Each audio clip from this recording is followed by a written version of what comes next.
வணக்கம் நண்பர்களே, மற்றொரு கலந்துரையாடலில் உங்களோடு இணைந்து கொள்வதில் மகிழ்ச்சி. இன்றைக்கு குறிப்பாக பேச இருக்கின்ற விஷயம் என்னென்றால், ரீச்சா கந்தையா பாஸ்கரன் அவர்களுடைய நிறுவனத்தில் ஏற்பட்ட அந்த விபரீத விடயம் தொடர்பில் பேச இருக்கணும். இப்போ கந்தையா பாஸ்கரனை பற்றி பலரும் அறிந்திருப்பீர்கள். அண்மையில் வெளிவந்த ஒரு தகவல் உண்டு. அவர் ஹொலண்ட் நாட்டில் இருக்கிற 500 பெரிய மில்லியனர்களில் ஒருவர். 437வது இடத்தில் இருக்கிறார். இவர்களுடைய சொத்து மதிப்பு 160 மில்லியன் ஈரோக்கள், அதாவது கிட்டத்தட்ட 5500 கோடி ரூபாய் சொத்து மதிப்பை உடையவர் கந்தையா பாஸ்கரன். அப்போ அப்படி பார்க்கல அவர் இலங்கையில் ஒரு பணம் ஈட்டக்கூடிய அல்லது முதலீட்டை மேற்கொள்ள வேண்டிய அவசியம் இல்லை. அவர் முதலீட்டை செய்திருக்கிறார். ஆனால் அது பணத்தை உழைக்கிறது தான் ஒரு நோக்கமாக இருக்கிறதுக்கான வாய்ப்பு மிக குறைவு. ஆனால் அவருக்கு ஒரு அரசியல் நோக்கம் ஒன்று இருக்கிறது. அந்த பின்னணியில் தான் அவர் ஐபிசியை நடத்துகின்றார், தமிழ்வின் நடத்துகின்றார், அதுக்கு பிறகு லங்காசிரி என்ற ஊடகத்தை நடத்துகின்றார், பல்வேறு இணையதளங்கள் சமூக வலைத்தளங்களை இயக்குகிறார்.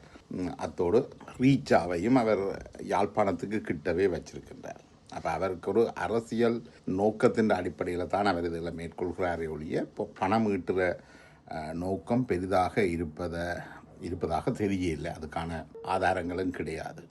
அவரை பொறுத்த வரைக்கும் இலங்கையினுடைய தமிழ் மக்களுடைய அரசியலில் தான் ஒரு கணிசமான பாத்திரத்தை எடுக்கலாம் என்று அவர் நினைக்கிறார். அதுக்காக தான் அவர் பல்வேறு அரசியல் சார்ந்த கருத்துக்களையும் மிக வெளிப்படையாகவே வெளிவிட்டு வருகின்றார்.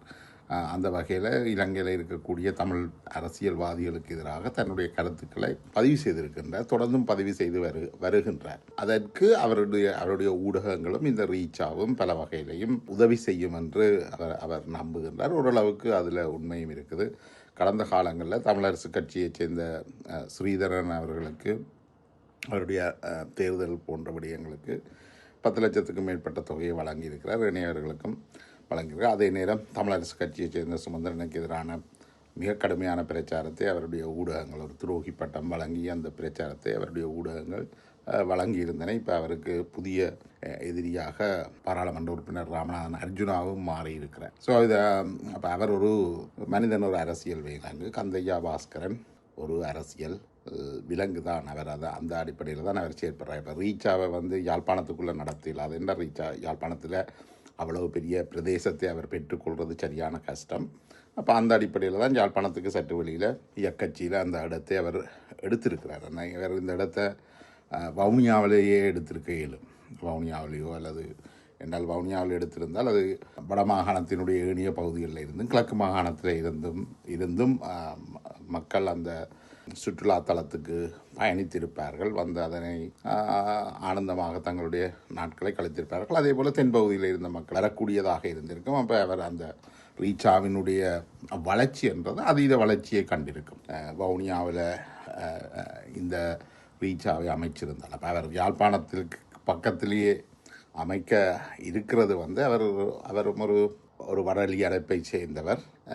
ஒரு அசல் பனங்கொட்டை என்றதை காட்டுறது தான் அதில் நாங்கள் பார்க்கலாம். இப்போ பாஸ்கரன் வடலி அடைப்பை சேர்ந்த ஒரு அசல் பனங்கொட்டை என்ற அந்த சிந்தனையில் இருந்து தான் அவர் வாரார். மற்றது அவர் ஒரு வியாபாரி. அவருடைய சிந்தனை அவர் இலங்கையில் அல்லது யாழ்ப்பாணத்தில் உழைச்சி வியாபாரத்தை மேற்கொள்ளாவிட்டாலும் பணம் ஈட்டணும் என்ற நோக்கம் அவருக்கு இருக்காவிட்டாலும் அவருடைய சிந்தனை முறை ஒரு வியாபாரிக்கான சிந்தனை முறை, அதில் இருந்து தான் அது வருது. அடுத்தது இதில் பார்க்க வேண்டியது அன்றைக்கு நடந்த சம்பவங்கள் பற்றி நாங்கள் பார்க்குறதுக்கு முதல் அங்கே என்ன நடந்தது என்ற அது தொடர்பான காணொளிகள் பல வெளிவந்திருக்கின்றன. உணவு திருவிழா பற்றிய காணொளி, அதுக்கு என்ன நடந்தது, அதுக்கு பிறகு நடந்த சம்பவங்கள் பற்றின ஒரு பதிவு ஒன்று வந்திருக்குது. அதுகளோட தொகுப்பை நீங்கள் இப்போ இதில் பார்க்கலாம்.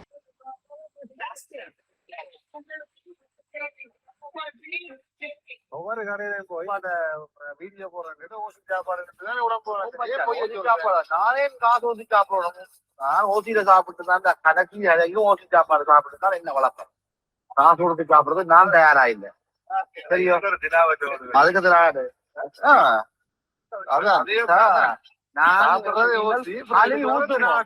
அழுவி ஊத்துங்க, எழுதுங்க comment ல. ஜோசமண்டா இல்ல சார். எனக்கு இல்லையா, ஏன் தெரியுது உன்னோட சேர்த்துக்கிறேன். அது பால், பழம் பால். ஐயா நீங்க பூண்டு வாங்குறீங்க முதலாளி வாங்க. நாங்க பிளான் பண்ணதுல இருந்து 3 மணி ஆட்கள் வந்துடுறீங்க. தாராளமான சாப்பாடு வடிவா கொடுத்தது. ஆட்டுறச்சி தான் கொஞ்சம் ஏடியா முடிஞ்சது. ஏன்னா ஆட்டுறச்சி அவ்வளவு டேஸ்டானு சொல்லி ஆட்டுறச்சி கொஞ்சம் ஏடியா முடிஞ்சு. மற்றபடி மீனும் கோழியும் ஒருவர் படிக்கல. ஆட்டுறச்சி வரைக்கும் எல்லாரும் ஆட்டுறச்சி தான் நிக்கிறாங்க. நானே அதுக்கு தான் நிக்கிறேன். இதே ரெண்டா இப்ப கடையில போய் ஒரு லஞ்ச் சாப்பிட்டாலே எனக்கு தெரிஞ்சு 2000 ரூபாய் 3000 பில் வந்துடும் ஒரு ஆளுக்கு.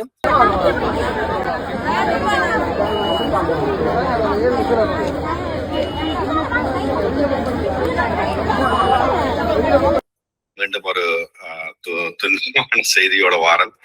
நாளைக்கு நாளன்னைக்கு இருந்த உணவு திருவிழா வந்து தற்காலிகமாக இடம்பெற்றவன்.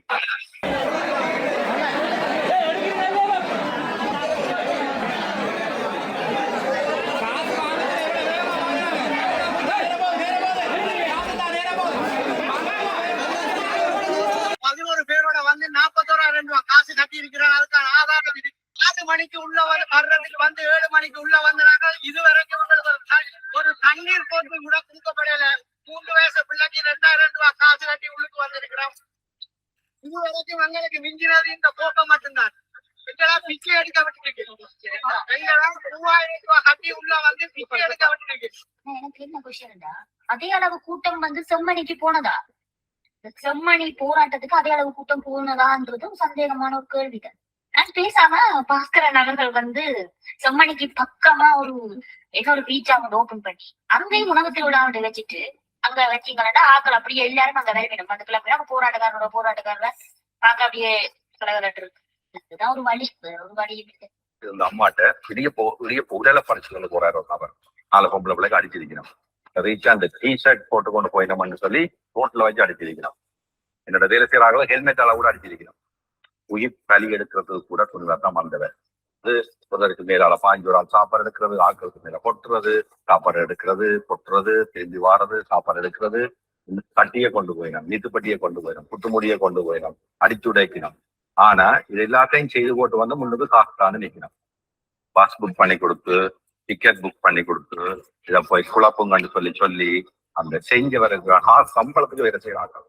அவர்களோட வந்து நீங்க கதைக்கிற விதங்கள், அவரை நடந்து அவரை கை வைக்கிறது, அடிக்கிறது, கெட்ட வார்த்தைகளால பேசுறது, தயவு அவர்கள் உங்களை மாதிரி ஒரு காசை திருப்பி தாங்க அவ்வளவு வரைக்கும் காசு தாரன்னு சொன்னாங்க. அண்ணா நீங்க என்ன சொன்னாலும் செய்வோம் என்ற அளவுக்கு ஒரு டீம் இருக்குது. வியாபாரத்தையும் ஒரு அரசியலையும் சேர்த்து பார்க்காதீங்க. நீங்க நானும் வேற இல்லை, அம்மாவோட அப்பாவோட அல்லது வயசானது அல்ல பிள்ளையோட கணவனோட வந்த ஆக்களுக்கு ஒரு விரக்தி வந்துச்சு. என்னடா அப்படி இதா இருக்குன்றதுக்கு கொஞ்சம் புலம்ப தொடங்கிடலாம். இதுக்குள்ள வந்து என்ன விளங்குதுன்னு சொல்லி சொன்னா, என்ன நோக்கத்துக்காக இந்த தள்ளு முள்ளு வந்தான்னு சொல்லி சொன்னா, சாப்பாடு பற்றாக்குறையால வேற இல்லை. இது வந்து வெளியில இருந்து வந்தவருடைய ஒரு திட்டமிட்ட செயற்பாடு. சரி, பிள்ளைக்கு அப்படி எல்லாம் இது பண்ணி கொண்டு வரைக்க சாப்பாடு 10 வந்துட்டுன்னு சொல்லினோம். அந்த சாப்பாடு 10 வந்துன்னு சொல்லி பார்த்தா நிறைய இன்றைக்கு காலம் கிளீன் பண்ணி வைக்க பார்த்தோம்னு சொல்லிட்டோம்னா, ஏராளமான சாப்பாடுகள் வந்து எடுத்து எல்லாமே அப்படியே குப்பை வழிய எல்லாமே சாப்பிடாமல் அப்படியே எல்லாத்தையும் எடுத்து அப்படியே இந்த இதுல பாத்தீங்கன்னு சொன்ன ஒரு வீடியோல அந்த வச்சிருந்த கறியோட கொண்டே அங்கால போட்டுக்கிறாரு. அப்போ இந்த காணொலியை பொறுத்த வரைக்கும் அங்கே நடந்த சம்பவங்களை நீங்கள் காட்சிகளாக பார்க்குறீங்க. இப்போ ஒவ்வொரு யூடியூபர்ஸ் எடுத்து போட்ட காணொலிகளை தான் அதில் தொகுத்து போட்டிருக்கிறேன். அதுபோல் அவர் மீது விமர்சனம் வைக்கின்ற ஒரு பெண் செம்மணிக்கு போகாமல் இது தடுத்ததுன்னு அது சொல்கிறார். அதை பற்றி நான் கேட்குறேன். அதுக்கு அடுத்ததாக கந்தையா பாஸ்கரன் அவர்கள் இந்த நிகழ்ச்சி தொடர்பாக தன்னுடைய நிலைப்பாட்டை சொல்கிறார். அதற்கு அவர் தான் மன்னிப்பு கேட்கின்றார். அதே நேரம் அதுக்கான பணத்தை திருப்பி தருகிறேன் என்றும் சொல்கிறார். ஆனால் இந்த அவர் மன்னிப்பு கேட்ட முறையோ அல்லது அந்த பணத்தை திருப்பி தருகிறேன் என்று சொல்கின்ற முறையோ வந்து அவர் மனப்பூர்வமாக அந்த தவறை உணர்ந்து கொண்டதாக தெரியல. அவர் ஒரு கடமைக்காக தான் அந்த ஒரு முகந்துடைப்புக்காக அவர் ஒரு கண் துடைப்புக்காக அவர் அந்த மன்னிப்பை கோருகின்றார். உண்மையிலேயே அவர் மன்னிப்பு கேட்டிருக்க வேண்டும், மனப்பூர்வமாகவும் இதயபூர்வமாக மன்னிப்பு கேட்டிருக்க வேண்டும். அப்படி கேட்டதாக தெரியலை. அவர் குற்றச்சாட்டுகள் எல்லாத்தையும் மடைமாற்றத்தைத்தான் நாங்கள் பார்க்குறோம். அதாவது இது திட்டமிட்டு யாரோ ஒருவரால் அல்லது ஒரு சிலரால் திட்டமிட்டு தங்களுடைய நிறுவனத்தை பாதிக்கிறதுக்காக செய்யப்பட்டதாக அவர் சொல்கிறார். அதோட தன்னுடைய பணியாளர்கள் தாக்கப்பட்டதாகவும் அது அவமானப்படுத்தப்பட்டதாக சொல்கிறார். அது செய்யப்பட்டிருந்தால் அது மிக மோசமானது, அது மிக தவறானது. அவர்கள் மீது சட்ட நடவடிக்கையே எடுக்க வேண்டும் என்றால் அந்த நிகழ்ச்சி தாக்கப்பட்ட சம்பவம் ரீச்சாவுக்குள்ளே நடந்திருந்தால் நிச்சயமாக அவர்களுடைய ரீச்சாவினுடைய சிசிடிவியில் அது பதிவு செய்யப்பட்டிருக்கும். அதனை வச்சு சம்பந்தப்பட்டவர் தாக்கியவர்களை எதிராக நடவடிக்கை எடுக்க முடியும். அவர் ரோட்டில் வச்சும் ஒரு பெண் பிள்ளைகள் மீது இது தாக்குதல் அல்லது தகாத வார்த்தைகளாக பேசியதாக சொல்கிறார். அதெல்லாம் மிக தவறானது. இப்போ நடந்த சம்பவத்துக்கு வருவோம் என்றால் உண்மையிலேயே அங்கே என்ன பிரச்சனை நடந்ததுன்னா, நாங்கள் இது தொடர்பாக ரீச்சாவுக்கு சென்று அன்றைக்கு அங்கு பணியில் இருந்த பிஹெச்ஏ ஒரு சிலரை நாங்கள் சந்தித்து கதைச்சிருந்தோம். அதே மாதிரி சில நுகர்வோரையும் நாங்கள் தொடர்பு கொண்டு பேசியிருந்தோம். அதே நேரம் அங்கே இருக்கக்கூடிய ரீச்சாவோடு சம்மந்தப்பட்ட சிலரோடையும் நாங்கள் கதைச்சிருந்தோம். இதுகின்ற பலனாக மற்ற இந்த வீடியோக்கள் எல்லாத்தின் பலனாகவும் நாங்கள் அங்கே இருக்கிற முக்கிய பிரச்சனை என்னென்றால், கடந்த ஆண்டு ரீச்சாவில் கிட்டத்தட்ட ஒரு நாளைக்கு 1000 இருந்து 2000 பேர் வரைக்கும் தான் வந்திருக்கிறார்கள். கடந்த வருஷம் ஒரு 6000 பேர் 3 நாள் நடந்த 2-3 நாள் நடந்த நிகழ்ச்சியில் 6000க்கு உள்பட்டவர்கள் தான் நிகழ்ச்சியில் கலந்து கொண்டார்கள். அதை வச்சுக்கொண்டு ரீச்சா பாஸ்கரன் அவர்களுடைய எதிர்பார்ப்பு இந்த ஆண்டு இந்த 4 நாள் நிகழ்விலையும் ஒரு 10,000 பேர் வரை கலந்து கொள்வார்கள். ஒரு நாளைக்கு 2000 2500 பேர் வரை கலந்து கொள்வார்கள் என்றது தான் அவர்களுடைய எதிர்பார்ப்பாக இருந்தது. அப்போ அந்த எதிர்பார்ப்புக்கு ஏற்ற மாதிரி ஒரு நாளைக்கு 2500 வெள்ளிக்கிழமையிலிருந்து திங்கட்கிழமை வரைக்கும் 10,000 பேர் கலந்து கொள்வார்கள். அப்போ அதுக்கேற்ற மாதிரி தான் இவர்களுடைய உணவு தயாரிப்புகள் இடம்பெற்றிருந்தது. ஸோ அதில் அதே நேரம் இந்த பிஹெச்ஏ அலுவலர்களோடு நாங்கள் பேசினதில் அவர்கள் ஏற்கனவே அங்கு ரீச்சாவுக்குள் விஜயம் செய்து அங்கு இருக்கிற சகல விஷயங்களையும் கண்காணிச்சிருக்கணும், ரெக்கார்ட் பண்ணியிருக்கிறோம். அப்போ உணவுன்ற தரம் பற்றினதில், அதாவது உணவு தரம் என்றதில் பார்க்க அதால் ஏதாவது தொற்று நோய்கள் வருமா அல்லது சுத்தமான முறையில் தயாரிக்கப்படுகிறதா போன்ற விஷயங்கள் எல்லாத்துலேயும் அங்கு அவர்கள் எல்லா விஷயமும் நல்லா தான் நடந்திருக்கு. ஒரே ஒரு பிரச்சனை, அங்கே உள்ள குடி தண்ணீர் தண்ணீர் பாவிக்கின்ற தண்ணீர் எல்லாமே தரமாகத்தான் இருந்திருக்குது. ஒரே ஒரு பிரச்சனை இவர்கள் இவ்வளவு பேர் வருவார்கள் என்றதை இவர்கள் எதிர்பார்க்கல. வெள்ளிக்கிழமை கூட ஒரு 1500 பேர் தான் நிகழ்ச்சிக்கு வந்திருக்கிறார்கள் உணவு திருவிழாக்கு. அப்போ 6 மணியில் இருந்து 10 மணி வரைக்கும் நடக்கக்கூடிய அந்த உணவு திருவிழாவில் வெள்ளிக்கிழமை 1500 பேர் தான் வந்திருக்கிறார். வெள்ளிக்கிழமை பெரும்பாலானவர்கள் மச்சம் சாப்பிடாத இருந்திருக்கிறதுக்கான வாய்ப்புகள் இருக்குது. அப்போ அவர்களுக்கு வெள்ளிக்கிழமை ஒரு பிரச்சனையாக இருக்கையில், இப்போ வெள்ளிக்கிழமை இவர்கள் எதிர்பார்த்த அந்த 2500 வரையில்லை. அப்போ அதனால் இவர்கள் விளம்பரங்களையும் அதிகப்படியாக பிறகு செய்திருக்கிறார்கள், கூட்டியிருக்கிறார்கள். அந்த அடிப்படையில் சனிக்கிழமை வந்தவர்களுடைய எண்ணிக்கை அதிகரிக்க ஆரம்பிச்சிருக்குது. இப்போ சனிக்கிழமை கிட்டத்தட்ட சனிக்கிழமை மட்டுமே ஒரு 5000-6000 பேருக்கு மேலாக வந்திருப்பதாக சொல்லப்படுது. ஆனால் எப்படி வந்திருந்தாலும் அவர்கள் ஏற்கனவே ஆன்லைனில் தங்களை பதிவு செய்து கொள்வார்கள். அப்போ 5 மணி வரைக்குமோ 6 மணி வரைக்கும் எத்தனை பேர் ஆன்லைனில் பதிவு செய்தார்கள் என்றது ரீச்சாக தெரியும், பாஸ்கரனுக்கு ரீச்சாக தெரியும். அதுக்கு மேலே எத்தனை பேரை தாங்கள் நேரடியாக அனுமதிக்கலாம் என்றதை பாஸ்கரன் நிர்ணயிச்சிருக்க வேணும். கந்தையா பாஸ்கரனோ அதுக்கு பொறுப்பாக இருந்த முகாமையாளரோ இதை தீர்மானிச்சிருக்க வேணும், எத்தனை பேரை உள்ளுக்கு விடலாம் என்று. இவர்கள் அதில் தவறு விட்டிருக்கிறார்கள். அந்த தவறு லாபம் ஈட்டுவதற்காக திட்டமிட்டு மேற்கொண்டதாக நான் கருதையில். அதாவது எப்படியாவது வர ஒவ்வொரு பெனியையும் மக்கள்கிட்ட இருந்து வறுகி பொக்கெட்டுக்க போடுவோம் என்ற எண்ணம் பாஸ்கரன்கிட்ட இருந்திருக்கும் என்று நான் கருதியில்லை. ஆனால் இதால் வர பிரச்சனையை வந்து அவர் அவர் அவர் என்ன செய்திருக்கிறாருன்னா, பெருமளவான மக்கள் வந்து அவர்கள் எல்லாரும் சுமூகமாக எல்லாம் நடக்கும் என்ற அடிப்படையில் அதை தனக்கு ஒரு விளம்பரமாக மாற்றலாம் என்று எண்ணி இருக்கலாம். கனவேரை உள்ளுக்கு விடுறதன் மூலம் அதை ஒரு விளம்பரமாக அவர் கருதி இருக்கலாம். இதால் பணம் ஈட்டுறது அவருக்கு நோக்கமாக இருக்கேலே என்று தான் நான் நினைக்கிறேன். அப்படி அதை அவர் தன்னுடைய விளம்பரத்துக்காகவும் அரசியலுக்காகவும் பெருந்தொகையான மக்கள் வருவார் என்றதுக்காக அனுமதிச்சிருக்கிறார். இப்போ அனுமதி கேட்க வார அந்த குழப்பத்துக்கு அவர் தான் பொறுப்பு. இந்த பொறுப்பை அவர் பூரணமாக ஏற்றுக்கொள்ளல. இந்த பொறுப்பை அவர் தட்டி கழிக்கிறார். இவர் தட்டி கழிச்சிட்டு வந்தவர்கள் திட்டமிட்டு குழப்பம் விளைவிக்க வந்தவர்களாக காட்டுறார். அவர் மட்டுமல்ல, இப்போ அவர் சொல்கிறார் தன்னுடைய தொழிலாளர்கள் பணியாளர்கள் தாக்கப்பட்டதாக எல்லாம் குற்றம் சாட்டுறார். வந்தவர்கள் அப்படி குற்றம் அப்படி செய்தார்கள். ஆனால் அதே போல் பாஸ்கரனால் தூண்டப்பட்ட அல்லது பாஸ்கரனுக்கு ஆதரவாக இருக்கின்ற இந்த சமூக வலைத்தளங்கள் குறிப்பிட்ட நபர்களை இது சம்பந்தமாக விமர்சனம் வைப்பவர்களை மிக கடுமையாக பாலியல் ரீதியாகவும் மிக கேவலமாகவும் எழுதி நைய புடைக்கின்றார்கள். அப்போ அதுக்கு பாஸ்கரன் பொறுப்பெடுக்கணும். பாஸ்கரன் இப்போ என்ன செய்துட்டாருண்டா, தன்னுடைய நிறுவனத்தில் நேற்று நடந்த அந்த பிரச்சனையை பற்றி விமர்சித்தவர்களை அதை எப்படி செய்யணும் என்று சொல்பவர்களை எல்லாம் தனக்கு எதிரியாக அல்லது அவர்கள் திட்டமிட்டு தன்னை பற்றி கூடாமல் பேசுகின்றார்கள் என்ற வகையான ஒரு புரளியை ஏற்படுத்தி இருக்கிறார். உண்மையிலேயே அப்படி அல்ல. Customers are rights, customers are always right என்றது ஒரு தொழில் முனைவோருடைய அறிவறி பாடம். நீங்கள் வியாபாரத்தை நிறுவனத்தை இயக்குகின்றீர்கள் என்றால் கஸ்டமர்ஸ் ஆர் ஆல்வேஸ் ரைட் என்றது மிக முக்கியமான பாடம். இந்த பாடத்தை பாஸ்கரன் கற்றுக்கொள்ளல. பாஸ்கரன் இப்போ தன்னை நுகர்வோரை வந்து தனக்கு ஒரு பகுதியினரை தனக்கு எதிரியாக கருதுகிறார். அவர்கள் திட்டமிட்டு வந்து இப்போ 3500 நினைக்கிறேன் ஆன்லைனில் புக் பண்ணிக்க 3000, நேரடியாக புக் பண்ணினா 3500.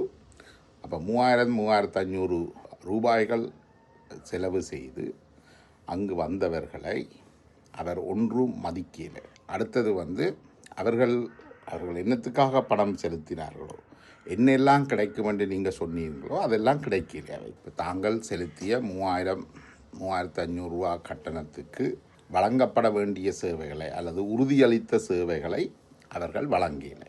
இது மிகப்பெரிய தவறு. மற்றது இந்த நுகர்வோர் வரும் பொழுது நீங்கள் ஒரு அதிகூடிய விளம்பரத்தை செய்திருக்கிறீர்கள், ஒரு டிமாண்டை கிரியேட் பண்ணியிருக்கிறீர்கள். டிமாண்ட் தானாக உருவாகல. மக்கள் ஒரு தரம் வந்து உங்களை உணவு திருவிழா செய்ய சொல்லி கேட்கல. நீங்கள் தான் நாங்கள் உணவு திருவிழா செய்கின்றோம் எல்லாரும் வாங்குவோன்னு நீங்கள் தான் செயற்கையாக இந்த டிமாண்டை உருவாக்கினீங்கள். நாங்கள் புட்டும் மட்டன் கறியும் சாப்பிடலாம், தோசை சாப்பிடலாம், 100 விதமான சாப்பாடுகள் சாப்பிடலாம் என்று பாஸ்கரன் தான் கூவி வித்தவர், கூவி அழைத்தவர். நீங்கள் அந்த டிமாண்டை செயற்கையாக கிரியேட் பண்ணி இப்போ நீங்கள் அந்த டிமாண்டை கிரியேட் பண்ணிக்குள்ள அதுக்கான சேவையை வழங்குறதுக்கு நீங்கள் ரெடியாக இருந்திருக்கோம். வெள்ளிக்கிழமை 1500 பேர் தான் வந்தேன்னா நீங்கள் அடுத்த நாள் இவ்வளவு பேர் வருவார்கள் என்றதை கணிப்பீடு செய்திருக்க வேண்டும். அவர்கள் திடீரென்று கூட வந்திருந்தால் நீங்கள் உள்ளுக்கு நுழைவோர்களுடைய அந்த டிக்கெட் நம்பரை கட் பண்ணியிருக்கணும். 3000 பேரைத்தான் உள்ளுக்கு விடலாம்னா நீங்கள் அவ்வளவு பேரைத்தான் நீங்கள் விட்டுருக்க வேண்டும். அதை செய்யாமல், அது நீங்கள் சரி உங்களுக்கு முன் அனுபவம் இல்லை, நீங்கள் தெரியாமல் பிழை விட்டிருந்தால் அதற்கான மன்னிப்பு கோரி அதுக்கான முழு பொறுப்பையும் எடுக்கணும். ஆனால் நீங்கள் அதுக்கான முழு பொறுப்பையும் எடுக்காமல் நீங்கள் வேறு ஆக்களில் பழி போடுவீங்க. அங்கு வந்த மக்கள் அநாகரிகமானவர்கள், அவர்களுக்கு எப்படி நடக்கிறேன்னு தெரியாது. அவர்கள் சாப்பாட்டை வாங்கி எரிஞ்சிச்சினம், அவர்கள் எங்களோட தொழிலாளர்களை பேசிச்சினம், தாக்கிச்சினம் என்று நீங்கள் பல்வேறு கதைகளை புனைகிறீங்க. அதுக்கு மேலால் இது ஒரு திட்டமிட்டே வேன்களில் பஸ்களில் கொண்டு வந்து ஆக்களை இறக்கப்பட்டதாக சொல்கிறீங்க. அப்படி எந்த சம்பவம் நடந்ததாக அங்கே இருந்த பிஹெச்ஐஸோ அல்லது அங்கு சென்றிருந்த நுகர்வோரோ கஸ்டமர்ஸோ அல்லது உங்களுடைய வீடியோக்களோ சிசிடிவிக்களோ அதை காட்டல. நீங்கள் காட்டுறது என்னென்னால் ஒரு என்ன சொல்கிறது, ஒரு விழாவின் முடிவில் ஒரு நிலம் எப்படி இருக்குமோ, ஒரு விழா முடிஞ்ச ஒரு பெரிய திருவிழா முடிஞ்ச பிறகு அந்த இடம் எப்படி இருக்கும், சாப்பாடுகள் அங்கே இங்கெல்லாம் கொட்டி சிதறி கப்புகள் வேணுகள் எல்லாம் திக்காக இருக்குது, அதைத்தான் காட்டுறீங்க. அது ஒரு விழா நடந்த பிறகு இருக்கக்கூடிய சூழல் அப்படித்தான் இருக்கும். ஆனால் நீங்கள் அந்த வீடியோக்களை பாவித்து நீங்கள் உங்களை நம்பி 3500 ரூபா செலுத்தி வந்தவர்களை நீங்கள் திட்டி தீக்கிறீங்க. இது முதல் தவறு. அதுக்கு பிறகு நீங்கள் இந்த வந்தவர்களுடைய தமிழாக்களுக்கு உங்களுடைய சேர்ந்த பாஸ்கரன் அல்லது பாஸ்கரனை சேர்ந்த குழுமத்தினர் இந்த தமிழாக்களுக்கு தெரியல, சாப்பாட்டுக்கு வழி இல்லாமல் வந்துச்சு நம்ம என்ற மாதிரியான கருத்துக்கள் எல்லாம் வருகிறது. இதெல்லாம் மிக தவறானது. இது நீங்கள் ஒரு நாள் நீங்கள் அங்கு வந்த மக்களை நீங்கள் இழிவுபடுத்துறதுக்கு உங்களுக்கு எந்த ரைட்ஸும் கிடையாது, எந்த உரிமையும் கிடையாது. அந்த மக்களை நுகர்வோரை இழிவுபடுத்துறதுக்கு உங்களுக்கு எந்த உரிமையும் கிடையாது. அவர்கள் 3500 ரூபா செலுத்தி வந்திருக்கிறார்கள். அதுக்கான சேவையை வழங்குறதுக்கு நீங்கள் தயாராக இருக்கிறதாக தான் நீங்கள் சொல்லியிருந்தீங்க. அந்த ஒப்பந்தத்தை நீங்கள் மீறுவீங்க. நீங்கள் உங்களுடைய அந்த ஒப்பந்தத்தை மீறிங்க. அதாவது டியூட்டி ஆஃப் கேர். அங்கே யாராவது தண்ணி வசதி கூட இருக்கல. நீங்கள் தண்ணி போத்தில் விற்கிறது உண்டு. இலங்கையில் கிளிநொச்சி பிரதேசங்களில் வெப்பநிலை கிட்டத்தட்ட 35-40 டிகிரிக்கு போகுது. அப்போ 2-3 மணித்தியாலமாக அங்கே ஆக்கள் நடந்து கொண்டிருக்கணும், அவைக்கு தண்ணி கொடுக்கல. உண்மையிலேயே நீங்கள் க்யூவில் நிற்கிற ஆக்களுக்கே தண்ணி வசதியை ஏற்பாடு செய்திருக்க வேணும். பலர் 1 மணித்தியாலத்துக்கு மேலே க்யூவில் நின்றுருக்கிறோம். இது ஒரு இப்போ இதை எப்படி பார்க்குறேன்னு என்னால், இந்திய இராணுவம் வந்த நேரம் நாங்கள் எல்லாம் இந்திய இராணுவத்திட்ட அந்த நேரம் பொருளாதார தடையும் இருந்தது, கடைகள் ஒன்றும் திறக்காது. அப்போ நாங்கள் இராணுவ முகாம்களில் இந்திய இராணுவ முகாம்களில் தான் போய் எங்களோட அடிப்படை தேவைகளுக்கான இந்த அரிசி பருப்புகள் எல்லாம் வாங்குவோம். இலவசமாக தான் கொடுப்பாங்க. ஆனால் அதில் க்யூவில் நிற்கணும். அங்கே ஒரு ஓர்டர் இருந்தது. ஆனால் அதை கூட இங்கே ஒழுங்காக செய்யப்படையில்லை. அப்போ இதுகள் சம்பந்தமாக நீங்கள் கவனம் எடுத்திருக்கணும். இப்போ ஒரு ஆளை இப்போ உணவு திருவிழான்றது அதில் அந்த கன்செப்டே இங்கே தவறாக பயன்படுத்தி இருக்குன்னு நான் நினைக்கிறேன். உணவு திருவிழான்றது புட்டும் மட்டன் கறியும் கொடுக்குறது உணவு திருவிழா இல்லை, அல்லது இடியப்பஞ்சோதி சம்பல் கொடுக்குறது உணவு திருவிழா இல்லை. உணவு திருவிழான்றது பல்வேறு வகையான உணவுகளையும் கொஞ்சம் கொஞ்சம் போட்டு அவர்கள் நகர்ந்து கொண்டு அந்த உணவை சுவைச்சு நகர்ந்து கொண்டு போவார்கள். ஒரு இடத்துலேருந்து இன்னொரு இடத்துக்கு நகர்ந்து கொண்டு போவார்கள். அப்போ அந்த ஒழுங்குகளை நீங்கள் செய்திருக்கணும். நீங்கள் கொடுத்த பேப்பர் பிளேட்டில் கை வச்சிருந்த அந்த பேப்பர் பிளேட்டில் புட்டையும் குழம்பையும் ஊற்றினா அந்த பேப்பர் பிளேட்டில் ஊறி குழம்பு கையில் வந்துடுது. அப்போ அவர்கள் அந்த பிளேட்டை என்னென்று கொண்டு திரிகிறது, அதுக்கு பிறகு கை முழுக்க குழம்பாக எல்லாம் இருக்கும். அப்போ அவர்கள் அந்த பேப்பர் பிளேட்டை போட்டுட்டு போயிருக்கணும் மக்கள். அப்போ இது எல்லாத்தையும் நீங்கள் கவனத்தில் எடுக்கலை. நீங்கள் 3500 ரூபா வாங்கினா நீங்கள் அதுகளை கவனத்தில் எடுத்துக்கணும். ஓகே, இவர்கள் வெளியில் போய் சாப்பிட்டால், இவர்கள் இதே உணவை வெளியில் போய் சாப்பிட்டால் ஒரு நபருக்கு 800 ரூபாயிலிருந்து 2000 வரைக்கும் ஒரு உணவு ஒரு நேர மச்ச சாப்பாடு கோஸ்ட் பண்ணு நான் நினைக்கிறேன். 2000-2500 ரூபா. அப்போ ஒரு ட்ரிங்க்ஸையும் குடிக்க 3500 ரூபா வந்துடும். அப்போ வெளியில் சாப்பிட்ற இப்போ உங்களுக்கு நீங்கள் கொடுக்குறது ஒரு டிஸ்கவுண்டில் கொடுக்குற மாதிரி இருக்குமென்று வைப்போம் என்னாங்க. அப்போ டிஸ்கவுண்டில் கொடுத்தா கூட நீங்கள் அதை பண்பான முறையில் செய்யலை, அதை ஆர்கனைஸ் பண்ணல. இப்போ நீங்கள் ஆர்கனைஸ் பண்ணால தான் இந்த கேஓஸ் வந்தது. இப்போ நீங்கள் ஆர்கனைஸ்டாக செய்திருந்தால், இதை நல்ல முறையில் வடிவமைச்சு செய்திருந்தால் இந்த இடர்பாடு வந்துடுறதுக்கான வாய்ப்பு இல்லை. அடுத்தது 100 கணக்கில் வந்தால் நீங்கள் முதல் ஒரு 50 பேரை உள்ளுக்க விடணும். அவர்கள் ஒரு குறிப்பிட்ட இடத்துக்கு போய் அதில் சாப்பாடு எடுத்த பிறகு ஒரு 15 நிமிஷம் எடுக்குமென்று வைப்போமே, 15 நிமிஷம் இடைவெளியில் அடுத்த 50 பேரை விடணும். இதெல்லாம் உங்களுக்கு தெரிஞ்சிருக்கணும். இப்போ நான் இது தொடர்பாக பேசின போது நல்லூர் திருவிழா எப்படி நடக்குதுன்னு கேட்டேன். இப்போ நல்லூர் திருவிழாவில் அந்த திருவிழா நடக்கிறதுக்கு முதல் அந்த உள்ளூராட்சி குழு கூடி அங்கே இருக்கக்கூடிய எல்லா தொடர்புகளும், சுகாதார பிரிவு, மின்சார பிரிவு, கழிவகற்றல் பிரிவு என்று எல்லா பிரிவுகளையும் கூப்பிட்டு அவர்கள் ஒரு உரையாடலை நடத்துகிறார்கள். எத்தனை ஆயிரம் பேர் வருவார்கள், இதெல்லாம் நாங்கள் எப்படி செய்ய போகிறோம் என்ற ஒரு திட்டமிடல் இருந்திருக்குது. இப்போ போன முறை என்ன பிரச்சனை நடந்தது, அந்த பிரச்சனை எப்படி இல்லாமல் பண்ணுறது போன்ற விஷயங்கள் எல்லாம் பேசப்பட்டு தான் அடுத்த திருவிழாவுக்கான திட்டங்கள் போடப்படுது. அப்போ ஒரு பொது உள்ளூராட்சி மன்றமே அதை செய்கின்ற பொழுது நீங்கள் ஒரு தனியார் வியாபாரம் இதில் இன்னும் கவனமாக இருந்திருக்க வேண்டும். அதை செய்யாதது முற்று முழுதான தவறு. ஆனால் இதுக்கு அப்பால் போய் பாஸ்கரன் ஒரு பெண் குறிப்பிட்டிருந்தார், செம்மணி விவகாரத்தை இவர்கள் குழப்பிட்டினம், செம்மணிக்கு போகாமல் இங்கே ஆக்கள் போட்டினம் என்று. அவர் எந்த நாட்டில் இருக்கிறாருன்னு தெரியாது. அவர் எத்தனை தரம் செம்மணிக்கு போனவர், அவர் ஆஸ்திரேலியாவில் இருந்தாங்க, லண்டனில் இருந்தாங்க. நீங்கள் செம்மணிக்கு போனீங்களா? நீங்கள் போகையில் தானே. நீங்கள் அடுத்தது செம்மணிக்காக நீங்கள் எல்லாரும் என்ன உண்ணாவிரதம் இருக்கிறீங்களா? இல்லை. அதனுடைய அந்த விஷயத்தையும் இந்த விஷயத்தையும் போட்டு குழப்பாதீங்க. உங்களோட அரசியல் கருத்துக்களையும் இந்த நிகழ்ச்சி உணவு திருவிழாவையும் நீங்கள் போட்டு செம்மணியையும் இதையும் போட்டு குழப்ப வேண்டிய அவசியம் இல்லை. செம்மணி நடக்கைகள் செம்மணிக்கு போக விரும்புகிறோம், செம்மணிக்கு போவார்கள். உணவு திருவிழாவுக்கு வர விரும்புகிறார்கள், உணவு திருவிழாவுக்கு விரும்புகிறார்கள். It's a choice. அடுத்த வந்து இப்போ பாஸ்கரனை பிடிக்கலைன்றதுக்காக நாங்கள் அரசியல் ரீதியாக கொண்டு இப்படியான அடிக்கிறதுல எனக்கு அவ்வளோ உடன்பாடு கிடையாது. என்னுடைய செம்மணிக்கும் பாஸ்கரன்ற உணவு திருவிழாவுக்கும் எந்த சம்பந்தமும் இல்லை. அடுத்தது இது ஒரு வியாபார நிறுவனம். ஆனால் அவர் வந்து அடுத்து அவர் நினைக்கிறார், அவருக்கு பிறகு ஒரு பதிவை பாட்டால் எல்லாரும் கழுவி ஊற்றுங்கோ, எங்களுக்கு ஆக்கள் வந்து கொண்டிருக்குத்தான். இப்போ இதை வந்து நுகர்வோரோட ஒரு போட்டியாக பார்க்கின்றார். இங்கே இந்த நுகர்வோரும் பாஸ்கரனுக்கு எதிராக பாஸ்கரனுடைய வியாபாரத்தை அழிக்கணும் என்று யாரும் நினைச்சதாக எனக்கு தெரியலை.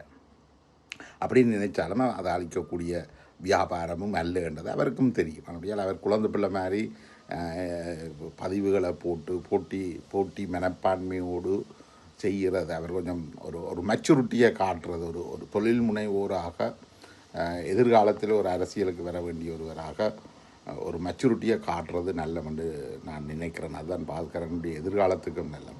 அதாவது பாஸ்கரன் செய்கின்ற இன்னொரு விஷயம் வந்து, பாஸ்கரன் வந்து இளைய தலைமுறையினர் அரசியலுக்கு வர வேண்டும் என்று சொல்கிறாருடைய தான் நேரடியாக வாரதை பற்றி சொல்லி இல்லை. அது சிலவில் உண்மையாகவும் இருக்கலாம். ஒன்று பாஸ்கரன் நேரடியாக அரசியலுக்கு வாரென்றால் அவர் இலங்கை பிரஜையாக இருக்கணும். அவர் இப்போ நான் நினைக்கிறேன் பெரும்பாலும் ஹொலண்ட் பிரஜை அல்லது இலங்கை டுவல் நேஷனாலிட்டி வச்சிருக்கிறவராக இருக்கிறார். அவர் அப்படி டுவல் நேஷனாலிட்டி வச்சிருந்தால் மாகாண சபை தேர்தல் வர்ற பட்சத்தில் அவர் முதலமைச்சர் பதவிக்கு போட்டியிட வாய்ப்பு இருக்குது. தனிச்சை சுயேட்சை குழுவாகவோ வேறு கட்சிகளோடு சேர்ந்து போட்டியிடுறதுக்கு வாய்ப்பு இருக்குது. அதுவும் அந்த தேர்தல் வந்து பழைய அரசியல் விதிகளின்படி நடந்தால் மட்டும். அந்த அரசியல் விதிகள் மாற்றப்பட்டால் சிலவில் டுவல் நேஷனாலிட்டி உள்ளவர் வந்து தேர்தலில் போட்டி போட இயலாது, மாகாண சபையிலையும் போட்டி போட இயலாத நிலைமை வரும். இப்போ உள்ள அரசியல் திருத்தங்களின்படி பாராளுமன்ற தேர்தலையோ உள்ளூராட்சி தேர்தலையோ டுவல் நேஷனாலிட்டி உள்ள ஒருவர் வேட்பாளராக நிற்க இயலாது. ஆனால் மாகாண சபை தேர்தலில் நிற்கலாம். மாகாண சபை தேர்தலில் அது திருத்தப்படாத வரைக்கும் நிற்கலாம், திருத்தினால் அவர் அதிலையும் நிற்க இயலாது. அப்போ பாஸ்கரனுடைய அரசியல் எதிர்பார்ப்பு என்னென்று கேட்டால், இப்போ சில பேருக்கு ஒரு விஷயம் இருக்குது வந்து, தாங்கள் நேரடியாக அரசியலில் நிற்கிறதிலும் பார்க்க அந்த அரசியல் காய் நகர்த்தல் கிங் மேக்கர்ஸ், முதலமைச்சரை யார் உருவாக்குறதுன்ற அந்த கிங் மேக்கராக பாஸ்கரன் இருக்க விரும்புகிறார். அல்லது இலங்கை வடக்கு கிழக்கு அரசியலில் வந்து யார் பாராளுமன்றம் செல்வது, யார் உள்ளூராட்சி சபைக்கு செல்வது, யார் மாகாண சபைக்கு செல்வது என்ற விஷயங்களை தீர்மானிக்கின்ற ஒரு சக்தியாக தான் இருக்க வேண்டும், ஒரு கிங் மேக்கராக தான் இருக்க வேண்டும் என்று கருதியிருக்கலாம். இதே மாதிரியான ஒரு கிங் மேக்கராக லண்டனில் இருக்கிற கோபாலகிருஷ்ணன், கற்பக விநாயகர் ஆலயத்தினுடைய நிறுவனர், சில விஷயங்களை செய்திருக்கிறார். அவருடைய அரசியல் பிள்ளையானோட அரசியல் தொடர்பு இருந்தது. அது மாதிரி தமிழரசு கட்சியில் ஸ்ரீதரன், மாவை சீனாதராஜா போன்றவர்களோட அவருக்கு இருந்த அரசியல் தொடர்பை வச்சு அவர் சில காய் நகர்த்தலில் மேற்கொண்டிருந்தார். அப்போ அதே போல் ஒரு விஷயத்தை பாஸ்கரன் மேற்கொள்ள நினைக்கிறார் என்று நான் நினைக்கிறேன். ஒன்று அவர் நேரடியாக அரசியலுக்கு வரலாம், இல்லை என்றால் ஒரு கிங் மேக்கராக. நான் நினைக்கிறேன் அந்த கிங் மேக்கருக்கான வாய்ப்புகள் நிறைய இருக்கு என்றால் அவர் வச்சுக்கிற ஊடகங்கள் ஐபிசியும் சரி, தமிழ்வின் லங்காசிரி மற்றும் இணையதளங்கள் சமூக வலைத்தளங்கள் எல்லாத்துலேயும் அவர் இருக்கிறபடியால் அவர் அப்படி ஒரு ரோலை ப்ளே பண்ண இருக்கலாம். ஆனால் எது எப்படியாக இருந்தாலும் ரீச்சாவில் நடந்த சம்பவத்தில் அதுவும் குறிப்பாக ஒரு அவர் அதுக்கான மனப்பூர்வமான மன்னிப்பு கூறணும். மற்றது இதில் வந்து கஸ்டமர்ஸ் நுகர்வோரை அவர் விரோதிக்கிறதுல எந்த பிரயோசனமும் கிடையாது. தவறு அவருடைய பக்கத்தில் தான் இருக்குது. அடுத்தது பணம் வச்சிருக்கிறவர்களுக்கு ஒரு பிரச்சனை இருக்குது.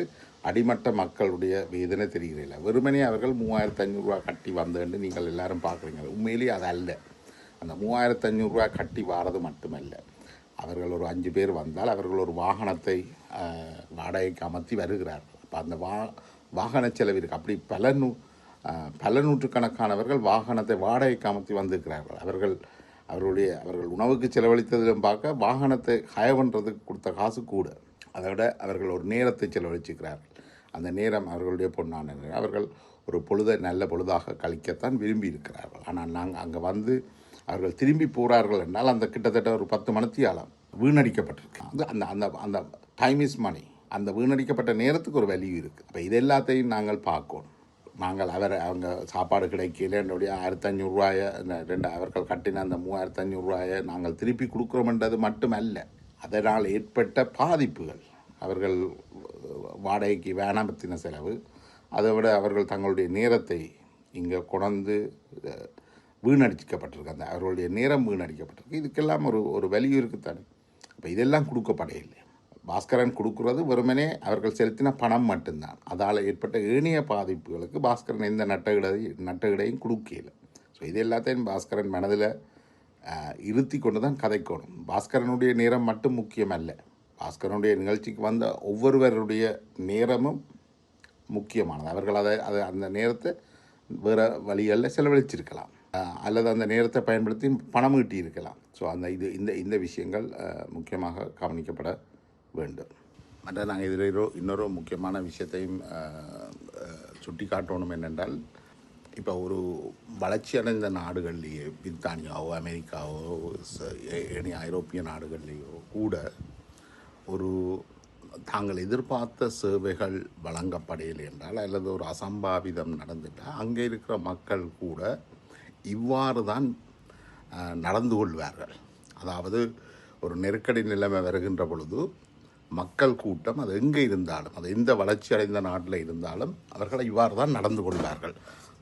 அப்போ அதை நாங்கள் கருத்தில் எடுக்கணும். அதை நான் இங்கே பல பேர் இது தொடர்பாக கருத்து வெளியிடுற பல பேரும் என்ன நினைக்கிறோம் என்றால், இது ஏதோ இலங்கையில் தமிழ் மக்கள் தான் இப்படி ஒரு நடக்க தெரியாமல் நடந்து கொள்கிறார்கள் என்ற பாணியில் கருத்துக்கள் தெரிவிக்கப்படுகிறது. இது அப்படி இல்லை.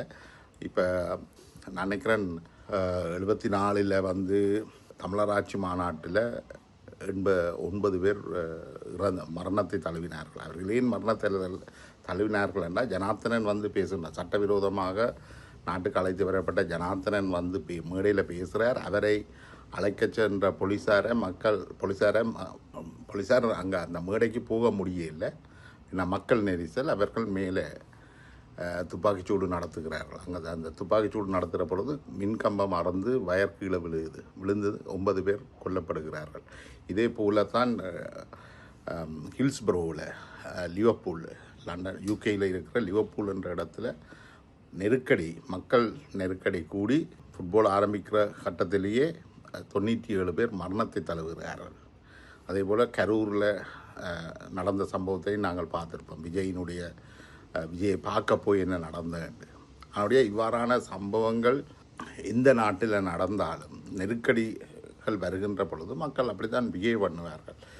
அமெரிக்காவில் கூட சில இடங்களில் கடைகளை எல்லாம் உடைச்சு ஆக்கள் திருட்டுகள் எல்லாம் நடந்திருக்குது. மக்கள் வந்து ஒன்றும் இல்லாத நிலைமையில் மக்களை நீங்கள் நெருக்கடிக்குள்ளாக்க அவர்கள் இப்படி தான் பிஹேவ் பண்ண. ஆனால் இதை வந்து நீங்கள் தமிழ் மக்களுக்கு எப்படி நடந்து கொள்வதுன்னு தெரியான்னு சொல்லி நீங்கள் குற்றஞ்சாட்டுறது மிக தவறானது. அவ்வாறான கருத்துக்களை வைக்கிறது மிக மோசமானதும் கூட. மற்றது நான் நினைக்கிறேன், நானோ அங்கு பயணித்த ரீச்சாவுக்கு வந்த நுகர்வோரோ கஸ்டமர்ஸோ பாஸ்கரனுடைய வியாபாரத்தை முடக்க வேணும், வீழ்த்த வேணும் என்ற எண்ணம் கொண்டவர்கள் அல்ல. அதனுடைய பாஸ்கரன் அந்த கோபத்தை கைவிடணும். மக்கள் மீது அவர் வெளிப்படுத்துகிற கோபத்தை அவர் கைவிடணும்.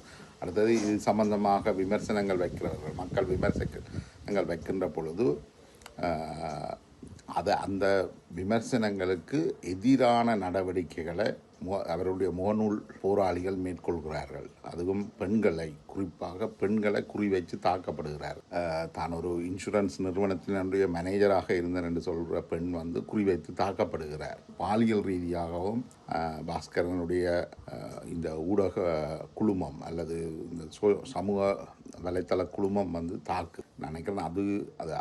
அதெல்லாம் மிக மோசமானது. அதுகளை ஒருபோதும் நாங்கள் என்கரேஜ் பண்ணக்கூடாது. இவ்வாறான தவறு நடந்திருக்குது. அந்த தவறுக்கு முழு பொறுப்பும் கந்தையா பாஸ்கரன் அவர்கள் தான் பொறுப்பேற்க வேண்டும். அது ஒரு திட்டமிட்ட தவறு அல்ல. கந்தையா பாஸ்கரன் ஒரு ரீச்சாவோ இதை திட்டமிட்டு நடத்தவும் இல்லை. இது ஒரு துரதிருஷ்டமான சம்பவம். ஆனால் இதிலிருந்து மீள்றதுக்கான நடவடிக்கைகளை, இதில் இருக்கக்கூடிய தவறுகளை களைந்து அடுத்த ஆண்டு இந்த விஷயத்தை இன்னும் திறம்பட செய்கிறதுக்காக அவர் நடவடிக்கை எடுக்கணும். Customers are always right. அதை அவர் எண்ணிக்கொள்ளணும் என்று நான் நினைக்கிறேன். இந்த அடிப்படையில் இந்த காணொலியை நான் நினைக்கிறேன் இதோடு நிறுத்திக்கொள்ளலாம் என்று. இந்த நீண்ட காணொலியை பார்த்தவங்கள் அனைவருக்கும் நன்றி, வணக்கம்.